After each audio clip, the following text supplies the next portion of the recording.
Hello friends, welcome to सेम्स academy. आज मैं आप लोगों के साथ बहुत ही महत्वपूर्ण चैप्टर के बारे में डिस्कस करेंगे, जिसका नाम है आनुवंशिकता एवं वातावरण, यानी कि हेरिडिटी एंड एनवायरनमेंट। साथ ही साथ इसी चैप्टर से संबंधित कुछ प्रीवियस ईयर के क्वेश्चन भी रखे हैं, जो कि मुख्य रूप से सीटेट, यूपीटेट या फिर अन्य टीचिंग एग्जाम्स में कहीं न कहीं पूछे गए हैं।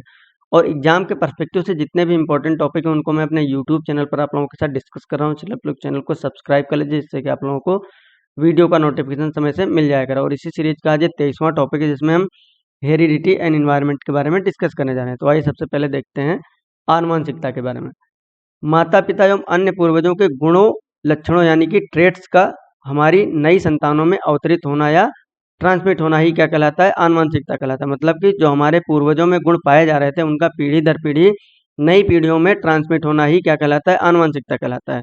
वातावरण से अभिप्राय हमारे चारों तरफ का माहौल, मतलब कि जो हमारे चारों तरफ चीजें पाई जा रही हैं, जो कि हमारे शारीरिक एवं मानसिक विकास पर प्रत्यक्ष रूप से प्रभाव डालती हैं, उन्हें ही हम क्या कहते हैं? वातावरण कहते हैं। मतलब कि हमारे चारों तरफ पाए जाने वाली हर वो वस्तु जिसका हमारे शारीरिक एवं मानसिक विकास पर प्रत्यक्ष रूप से प्रभाव पड़ता है, क्या कहलाता है? वातावरण कहलाता है।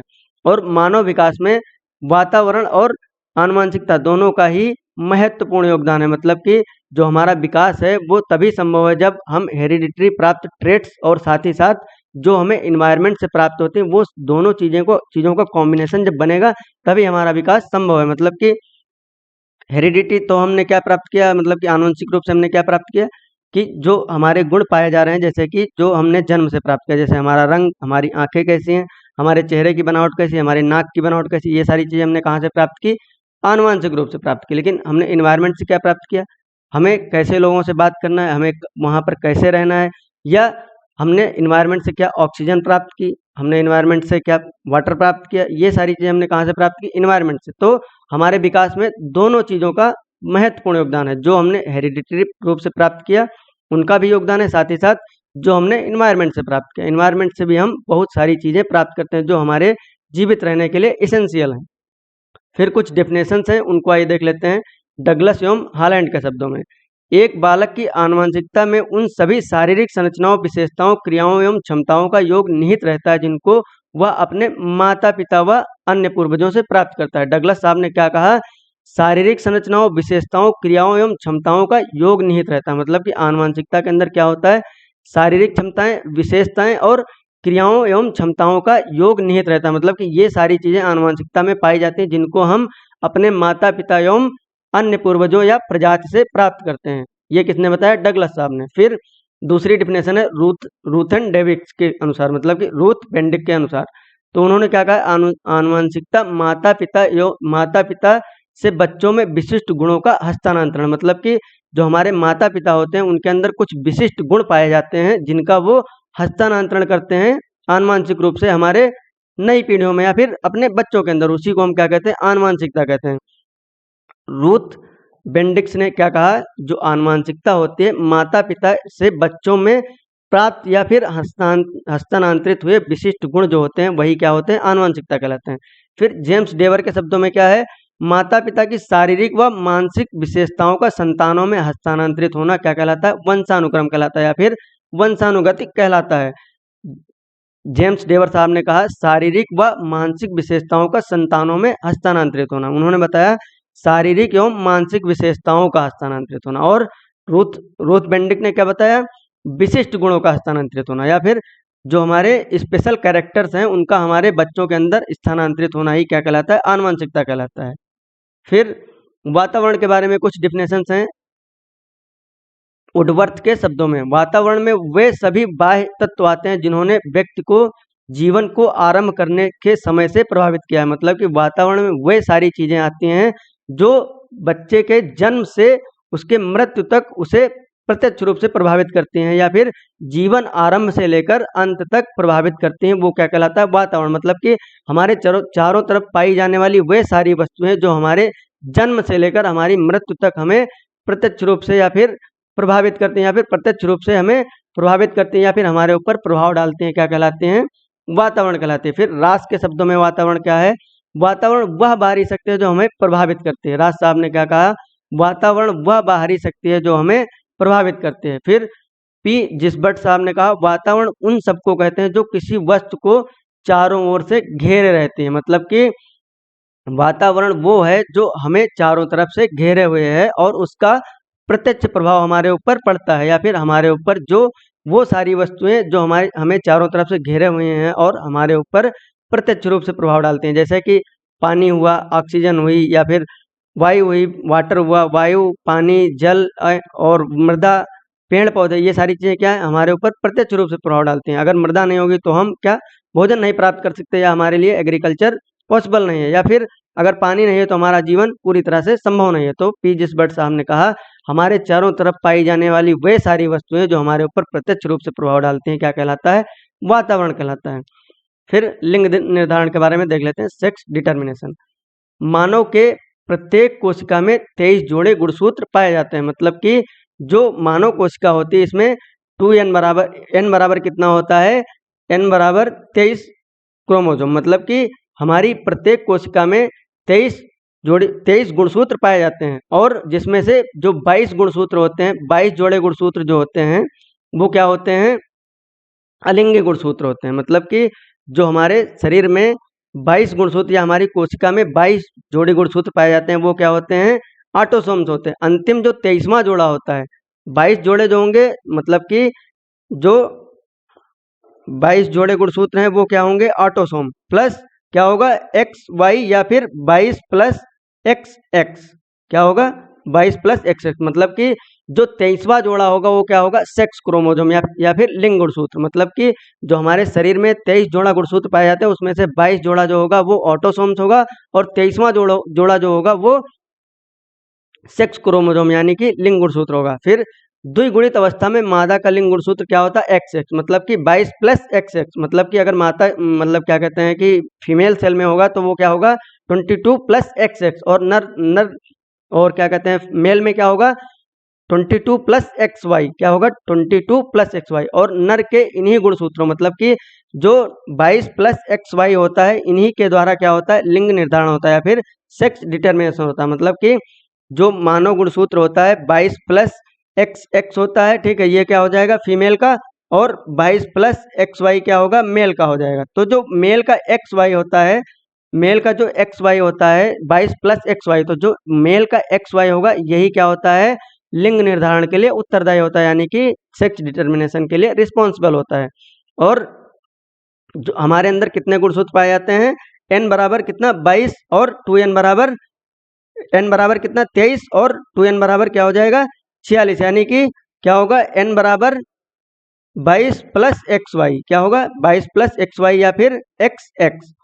तो क्या होगा, जो हमारा मेल का सेक्स हार्मोन होगा क्या, एक्स वाई, इसी के द्वारा लिंग निर्धारण पॉसिबल होता है, फिर यही लिंग निर्धारण के लिए रिस्पॉन्सिबल होता है। तो हमारे अंदर कितने गुणसूत्र पाए जाते हैं, 23 जोड़ा गुणसूत्र पाया जाता है, जिसमें से 22 जोड़ा जो होते हैं वो क्या होते हैं, ऑटोसोम्स होते हैं। 23वां जोड़ा जो होता है सेक्स हार्मोन्स होता है, मतलब कि सेक्स क्रोमोसोम होता है। और फिर जो एक्स एक्स होता है ये फीमेल सेक्स हार्मोन होता है और फीमेल सेक्स क्रोमोसोम होता है, और जो एक्स वाई होता है वो क्या होता है, मेल सेक्स क्रोमोसोम होता है। सो और लिंग निर्धारण के लिए कौन रिस्पॉन्सिबल होता है, एक्स वाई। फिर क्या है, कुछ महत्वपूर्ण सिद्धांत हैं जो कि आनुवंशिकता से संबंधित, प्रत्यागमन का सिद्धांत यानी कि प्रिंसिपल ऑफ रिग्रेशन, संतति में विपरीत गुणों का उत्पन्न होना, यानी कि तेज बुद्धि वाले माता पिता के कम बुद्धि वाले बच्चों का होना ही क्या कहलाता है, प्रत्यागमन का सिद्धांत। मतलब कि अगर जो हमारे पेरेंट्स में जो गुण पाए जा रहे हैं उनके जस्ट विपरीत या फिर जस्ट अपोजिट गुण, मतलब कि कैरेक्टर अगर उनकी संतान में पाए जा रहे हैं तो क्या होगा, यही क्या कहलाता है, प्रिंसिपल ऑफ रेग्रेशन। मतलब कि अगर हमारे माता पिता क्या हैं, अगर वो बहुत ही ज़्यादा ब्रिलियंट हैं और उनका अगर जो संतति है या फिर संतान है वो क्या है, एकदम मंद बुद्धि है, तो इसी को हम क्या कहेंगे, प्रिंसिपल ऑफ रिग्रेशन। या फिर माता पिता क्या है, एकदम मंद बुद्धि है, ठीक है, मंद बुद्धि अगर माता पिता हैं और उनकी संतान क्या हुई, बहुत ज़्यादा ब्रिलियंट हुई, तो ये क्या कहलाता है, प्रिंसिपल ऑफ रिग्रेशन। मतलब कि माता पिता के जस्ट विपरीत अगर गुण उत्पन्न होते हैं हमारी संतति में तो इसी को हम क्या कहते हैं, प्रिंसिपल ऑफ रिग्रेशन। फिर गाल्टन का सिद्धांत, गाल्टन थ्योरी, इनके अनुसार जब बच्चे में गुण पिछली पीढ़ी से भी अवतरित होते हैं, जैसे दादा दादी से अगर गुण अवतरित हो रहे हैं तो उनको हम क्या कहेंगे, गाल्टन थ्योरी के अनुसार क्या था, अगर हमारी संतान पैदा होती है उसके अंदर माता पिता के साथ साथ अगली पीढ़ी मतलब कि दादा दादी के गुण भी अवतरित होते हैं या फिर ट्रांसमिट होते हैं, तो उसी को हम क्या कहते हैं, गाल्टन थ्योरी या फिर गणना का सिद्धांत या फिर बायोमेट्री थ्योरी, जीव गणना का सिद्धांत यानी कि बायोमेट्री थ्योरी। अगर संतान पैदा होती है और उसमें दादा दादी के भी गुण आते हैं तो उसको हम क्या कहते हैं, बायोमेट्री थ्योरी। फिर क्या है, बीजमैन का सिद्धांत, बीज को कोष का कार्य उत्पादक कोषों का निर्माण करना है। मतलब कि जो बीज कोष होता है या फिर क्रोमोसोम होता है, इसका क्या कार्य होता है, उत्पादक कोषों का निर्माण करना। जो बीज कोष बालक को अपने माता पिता से मिलता है उसे वह अगली पीढ़ी में हस्तांतरित कर देता है। इस प्रकार बीज कोष पीढ़ी दर पीढ़ी क्या होता है, चलता रहता है या फिर ट्रांसमिट होता रहता है। मतलब कि जो क्रोमोसोम होता है उसका मुख्य कार्य क्या होता है, केवल उत्पादक कोषों का निर्माण करना। मतलब कि जो क्रोमोसोम का मुख्य कार्य होता है वो उत्पादक कोषों का निर्माण करना होता है, और वो हमें क्या अपने पूर्वजों से प्राप्त होता है और उसको हम पीढ़ी दर पीढ़ी ट्रांसमिट करते रहते हैं या फिर अवतरित करते रहते हैं। फिर आइए ग्रेगर जॉन मेंडल के बारे में देखते हैं। मेंडल जो थे, इन्हीं को हम क्या कहते हैं, आनुवंशिकता के जनक। मतलब कि जो आनुवंशिकता के जनक थे वो कौन थे, ग्रेगर जॉन मेंडल साहब। ग्रेगर जॉन मेंडल साहब को हम आनुवंशिकता के जनक कहते हैं। और इन्होंने 1856 से लेकर 1863 के बीच में गार्डन पी, मतलब कि जो उनके बगीचे में मटर पाई जा रही थी या फिर उन्होंने जो अपने बगीचे में मटर लगा कर रखी थी उसी पर इन्होंने आनुवंशिकता के नियम निकाले या फिर आनुवंशिकता से संबंधित प्रयोग करके आनुवंशिकता के नियम निकाले थे। इन्होंने 1856 से लेकर 1863 के बीच में आनुवंशिकता के ऊपर प्रयोग किया था। और किस पे किया था, गार्डन पी के ऊपर। फिर आइए कुछ इंपॉर्टेंट क्वेश्चन देख लेते हैं इसी चैप्टर से संबंधित। पहला क्वेश्चन है, व्यक्तित्व और बुद्धि में आनुवंशिकता की क्या भूमिका होती है, यह क्वेश्चन पूछा गया। In personality and intelligence heredity plays. Number 1 option है नाम मात्र की भूमिका यानी कि a nominal role. Number 2 option है एक महत्वपूर्ण भूमिका यानी कि अ ग्रेट रोल। फिर तीसरा क्या है, अपूर्वानुमेय भूमिका यानी कि अनप्रेडिक्टेबल